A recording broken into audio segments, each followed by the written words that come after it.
रे बाप होना के बुझाता का माथा तो का ए जादू बोल कहां बा कहां हुआ गइल बड़का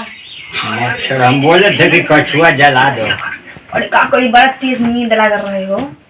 देखो तो खाली मच्छर हरबा के तो खाली काम की चिंता है जान जान तो नहीं एक बार अरे आओ तनी तनी सामान में सरिया के राती में इसे धोइले रही चुपचाप से बस उठ के भाग आवे के अच्छा ठीक है बता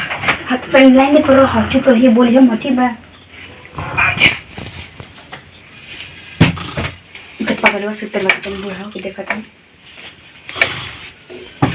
बोले थे कि मच्छर काट रहा है खाली कछुआ जो जलाया है ये ना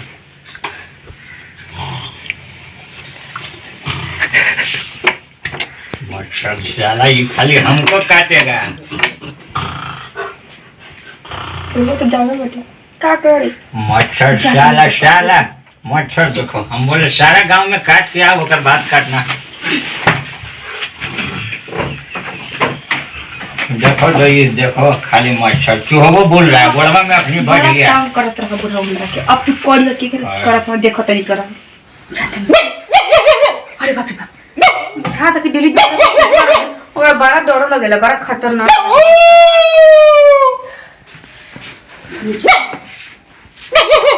बाबू जी सुतले न बने ये तो खड़ा बनी आगे मन पर देखिए थोड़ा अरे बड़ा कुत्ता भौंकता हो जल्दी आओ अरे बाबू जल्दी आ जल्दी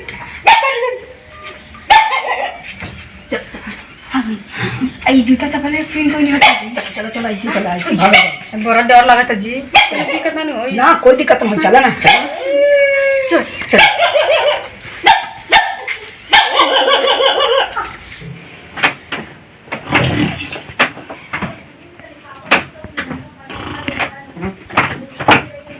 कहाँ बोली सही लौकत नहीं के कौन भाग आ गई है बाबूजी हे बाबूजी हे मुंगई लगा हो ए हां कहत नहीं पतो है कहां गेली का भेल रे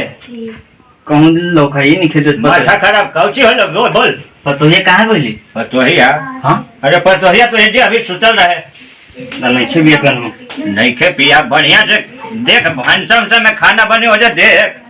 का भेले पुटोहिया 12 बजे रात में कौन खाना बनी है खाना बने ये देख बढ़िया से अरे सगरो घर दुआर में पहले खोज बउआ का भेले कुछ दिक्कत का है पहले से कहीं बात का चलता था ये बहुजन तो कौन हूं नहीं जानते हैं कहां गइल बेजे अरे बढ़िया से अपन औरत के देखा चला ढूंढा दोनों मिलके जब औसन बात बात चला बउआ बेटा तू कहां जब हम कहां ढूंढ जाए इतना 12 बजे रहती है 12 बजे देखम ना पोखरी ओखरी पर एक काम करो बिहने चल के खोजे जाए बिहने अखनी हमरा माथा एके गो पुतो हमर रहे उतना सुंदर गौरी नियान ये चलते तो तेल लगा के चल गईली लगा के माथा खराब चलो पहले खोजब दोनों मिलके कहा हमार गौरी के भुलाए कहली हम बढ़िया फोटो ले लिए फिर भी और सेवा एकदम बोली खोजे जाइए अरे पोखरी भी चलो खोजे वो जे पड़ी उसका एगो रहती है बोलस की हम अरे राम सेवक भाई के वो पुतो के आए रहे चौठारी अच्छा ओकर में ना तो चल गई चौठारी में थोड़ा चलो बढ़ के दोनों खोज ले सब मिट जाई चल देखने चल कोई न कि भाग ना गई अरे भागल तोरा तो हम खोजे जब हमार गौरी नियन इतना सुंदर पुतो रहे चलो खोज ले चल हां यही रास्ता में चलो चलो अरे हम बोले हैं कि सोहना ही जाओ खोज के लाओ तो अभी तक बहू कहाँ होगी इतना 12 बजे रात को कहाँ होगी हमारे एकदम किस्मत खराब है इतना गौरी नियन हम पुतो लाए थे ये बाबूजी अरे हाँ बोल बेटा मिलो गौरी ना कहो नहीं थे मिलल अरे तब तो एकदम किस्मत खराब हो गई का होते बेटा माथा एकदम खराब हो गए घर की इज्जत चल गई घर की इज्जत ना हमरा सबसे ज्यादा चिंता हो गौरी ला तू ही पूरा हाथ पे अरे हाँ एक कटोरी में खिला हल्दी दूध संझा के रोटी और कौन खिलाई तोता नियन तोता के कटोरी में खिलावेला अब हमरा कौन खिलाई कटोरा में उससे पूछते तरह कौन है गौरी एकदम हमरा तोता नियन मानेला जैसे मीठू मीठू कटोरी अब भर की जो चली टुकड़ा बेटा खोज मिली मिली बेटा चल खोज ये बाबूजी वहाँ दूसरा भी है धोखा से अरे वही गौरी एकदम बढ़िया अच्छा रहे बेटा ना बाबूजी वो छोड़ के ना बेटा चल छत पर थोड़ा समझावा चाहिए बढ़िया से वो पोखरी में होगा पोखरी में क्या अरे छत पर से जना जाइए बेटा चल बेटा तो अपन नाम नहीं बाबू अरे मिल जाए बेटा